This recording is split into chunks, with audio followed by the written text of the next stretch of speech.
made a video the other day asking people when was the moment that they came to the conclusion Donald Trump is racist. A lot of people said the Central Park 5. We'll talk about that in another video. For me personally, it was the very fine people on both sides thing. But you also had people that were very fine people on both sides. I remember seeing that clip and feeling like, wow, maybe he is racist.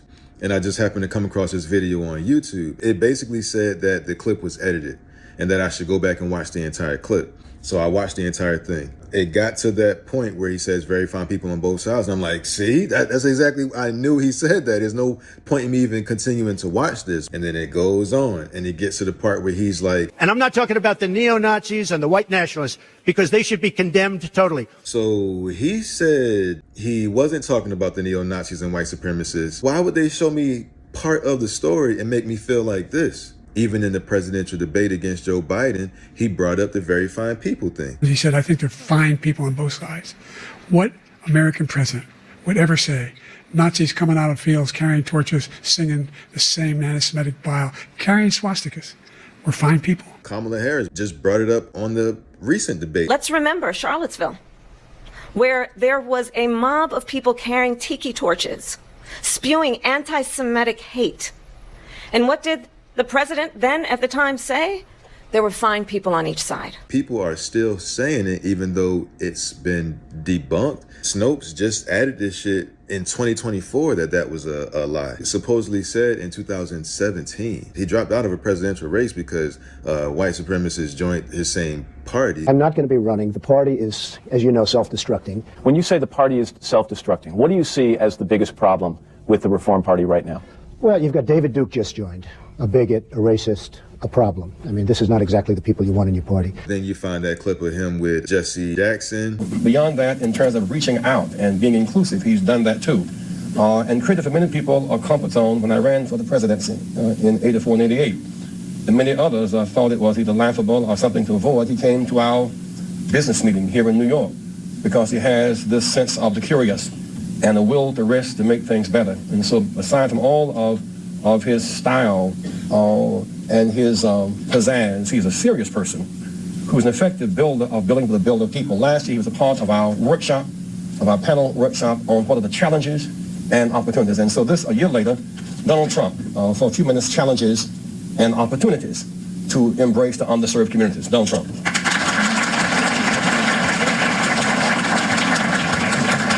Well, it is an honor to be here. You see the clip with him on The View and him and Whoopi Goldberg, she's saying that they're friends. I don't think I'm going to get Whoopi's vote. If you did, let me just ask, if you did beat... And she likes me. She even put me in the movies. She put me in the movies, right? A long time ago. So how much did I judge? Nothing. Like they say in the It was a freebie.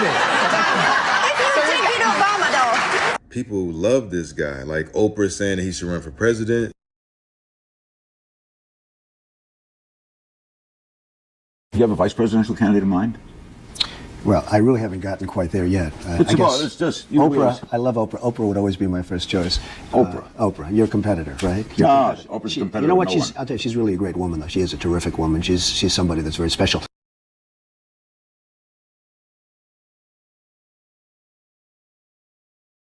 Judge Joe Brown said, I've talked to a number of black entrepreneurs who back in the late 80s and 90s, early 90s, were trying to get financing.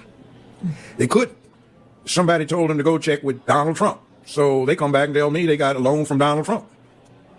He gave them a term loan. Show up with the interest in the principal, one check. But they had to go see him personally.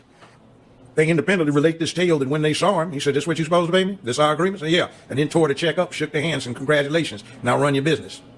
And this was when? This was back in the 90s. Waka Flocka talks about how he showed him how to increase his wealth. Get a C Corp to run an LLC. If you want to make it even deeper, go get a trust fund and run a corp that runs the LLC. You want to get even deeper, own two trust funds for your business and your person to run that trust that runs all the business. It can get deep, my guy. Absolutely. And Donald Trump actually showed me that method. People will say that they want truth, but when you try to present them with information that goes against their beliefs of Donald Trump, they act like this. He's condemned white supremacy over 20 times. Oh, yes, when? Could you tell me when? Yeah, absolutely. Would you like to see a video of montage of 20 20 times that he's done it? Oh, actually, no. I'm more interested in walking up in. But how are we going to learn if we don't challenge our ideas? I mean, you just made a statement that is actually inaccurate, and I can show you video evidence of why it is. I mean, would you like to see that? No, thank you. He's condemned white supremacy and the KKK over 20 times. Over 20 times? Yeah. Do you have him right here? Can I listen to it? Absolutely, you can. Let me pull it up for you right now. All right. What's that? By the way, I'm James. How's your day going, man? It'd be a lot better if you guys were wearing masks. We can socially distance. Yeah, I gotta go. Wait. You don't want to see the examples? I have 20 examples right here. He is a white supremacist. It's just like Yuri said. Exposure to true information does not matter anymore. A person who was demoralized is unable to assess true information. The facts tell nothing to him. Even if I shower him with information, with authentic proof, with documents, with pictures, when a military boot crashes his balls, then he will understand, but not before that. That's the tragic of the situation of demoralization. The populace versus the establishment. Whatever they do to the populist candidate, they're doing to you. When you assist the establishment in crushing the populist candidate, they're going to turn around and do it to you next. Whatever rules that they broke to get at him, that you cheered on because you were so anti-him, those rules were broken so that they can get your consent.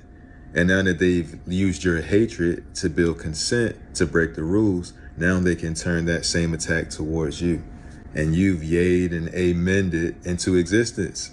If you previously believed that Trump was racist and then something changed your mind, I'd like to know what was that moment. Thank you for watching again. Like I said, I appreciate your time and attention because you can't get it back. Leave whatever opinions that you want in the comments, and I'll see y'all in the next one. Peace.